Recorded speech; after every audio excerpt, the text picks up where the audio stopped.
something affordable, something that's fuel efficient, and something that's an SUV? Well, Ford's got you covered with the new Bronco Sport.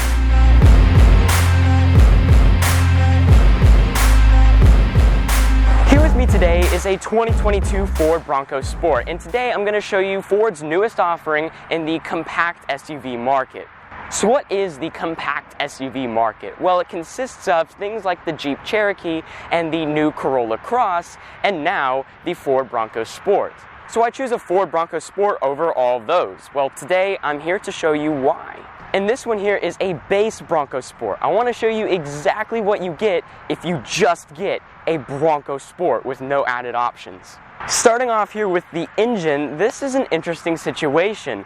The Bronco comes with a 1.5 liter 3-cylinder turbocharged engine which produces 181 horsepower and 190 pound-feet of torque. It's a surprisingly small engine, but it can do a lot. It's fuel efficient with a city rating of 25 miles per gallon and highway rating at 28 miles per gallon.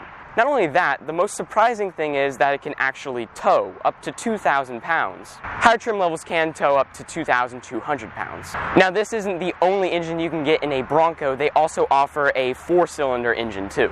Now, this is paired with an 8-speed automatic transmission, but not only that, it is 4-wheel drive. That actually surprised me that the base Bronco is 4-wheel drive. That's very handy.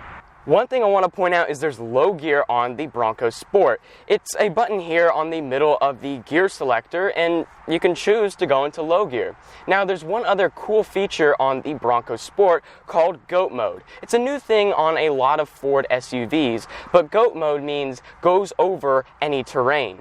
Now, GOAT mode does just that. It goes over any terrain, so anything that's not pavement.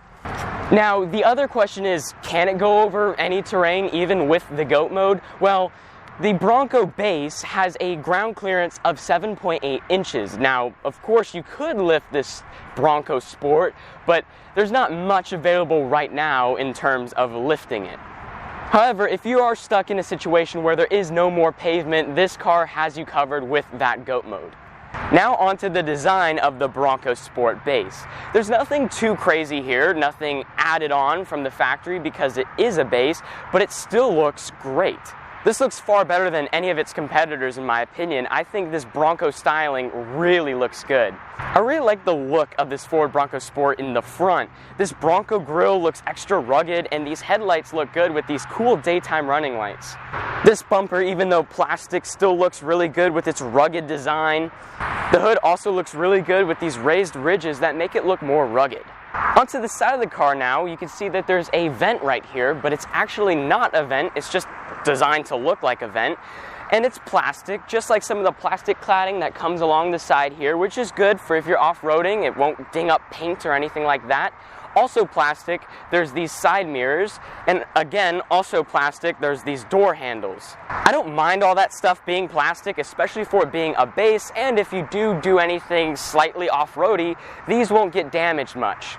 The window design of this car looks really good, and it squeezes up to a smaller window here in the back, and they've painted the pillars to match the windows, so it looks like all one piece. There's also roof racks up here just in case you have anything too big to fit inside the car. Moving on to the back now. The first thing I want to point out are these taillights. I really love the design, and it looks a lot like its bigger Bronco brother. Just below the taillights here, there is your bumper, which is plastic that matches the theme of the plastic cladding of the car. And just below the bumper is where you would put your trailer hitch if you option it with that. That's one thing. While this can tow from the factory, it can't tow from the factory because it doesn't have the hitch built in. Also on the tailgate, there's your big Bronco Sport badge, which is the main focus of this car. The Ford logo is pushed just to the corner. But below your Bronco badge, you have your rear view camera, which does come standard in this car. That's a nice feature, but it's going to come standard on every car nowadays because the government is mandating it. Next to this camera here, there are two things. There's a glass and door button. Glass, obviously, if you press it, opens the rear glass.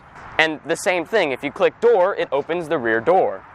Now, speaking of this rear hatch, there's no power-operated door or anything like that. It's all manual, and it's by yourself. It's really not a feature that I miss on this car. Now, yes, there is plastic on this car, like I've pointed out, but it doesn't look cheap at all. There's many other companies that have struggled to actually work in plastic, but I think it helps in favor of this car just because it looks more off-roady. Overall, I really like how this car looks. It looks good, and it's much better looking than anything like the Corolla Cross or the Jeep Cherokee. Setting aside the Bronco Sport, the first thing you may notice is when you get in that there is a little animation that plays on your screen. It's a good size. It's an 8-inch touchscreen and you can connect your phone to it.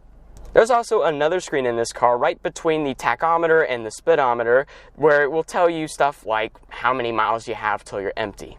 What's funny here are these gauges that are half digital, half not digital, meaning the needles are a regular mechanical mechanism or whatever you want to call it, and then the rest is animated like your speed. Anyway, moving on to the steering wheel, there are controls, stuff for your radio and your cruise control. And there's not a Ford badge in the middle of the steering wheel. There's only a Bronco badge. It's funny how they put a Bronco badge here and not a Ford badge. In fact, as far as I could see, there's no Ford badges on this interior, only Bronco. When you step inside on the doorwell, it says Bronco, not Ford. Other things in this interior include a USB-C port and a regular USB port, and there's also a regular 12-volt outlet. Above that include your climate controls. There are no heated or cooled seats in this car. This is the base model. Above that is a little cubby for some storage, and then above that is your radio and radio controls. But that's about it for this interior. There's nothing else super special about it. There's window controls and lock and unlock switches, but that's it. The build quality of this interior seems to be pretty good. While there is plastic, there's also a wide range of other materials in this car. The seats are cloth, but they are pretty comfortable. They're a little bit on the stiff side. They're also manually adjustable, not power adjustable. And the Bronco Sport does seat 5, however the middle seat does seem a bit small. Surprisingly, the cargo space is pretty good. It's got 32.5 cubic feet of room with the rear seats up and 65.2 with the seats down. Comparatively, the Jeep Cherokee with the seats up has about 24 cubic feet of storage, and then with the seats down, just above 50 cubic feet of storage. So it is a pretty big difference, meaning the Bronco wins by a big margin. And so that's the 2022 Ford Bronco Sport, and I think it's pretty obvious what I think about this car. I like it.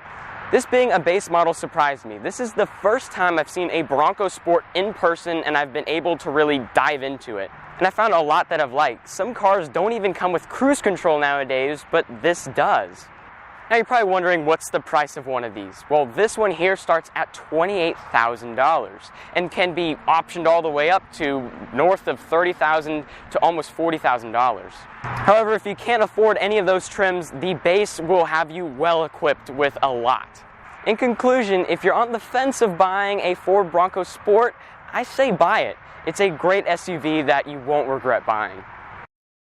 Thank you to 5-Star Ford who let me use this Ford Bronco, which was used in today's video.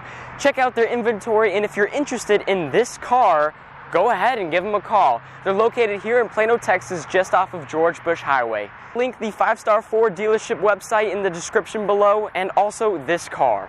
Buy your next Ford at 5-Star Ford.